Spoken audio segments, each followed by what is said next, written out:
So if you have a turn signal that is turning normally and then your other one is flashing really fast like that, the problem is that one of your bulbs is burned out. So go out to the truck and figure out which one's turning super fast and which one isn't flashing at all. So the one that's not flashing at all is the one that you need to fix or replace.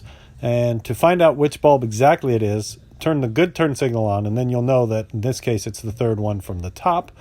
Unscrew, if you have a Chevy truck, 2 bolts, top and bottom. If you don't have a Chevy truck, you got to figure it out.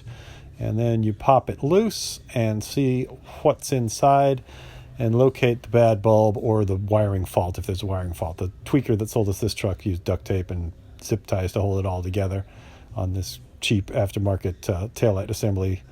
So take 2 bolts off to get to the circuit board, and then when you pop the circuit board out, you can see the bulbs.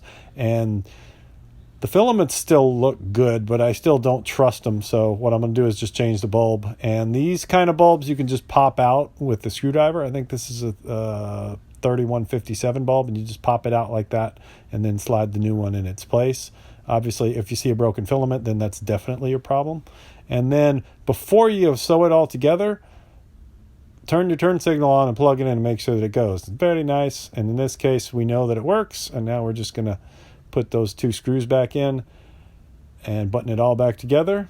And we will have a safe operational vehicle once again. I know people who watch my regular videos hate these taillights, so at some point I'm going to replace these taillights with traditional taillights. But there we go.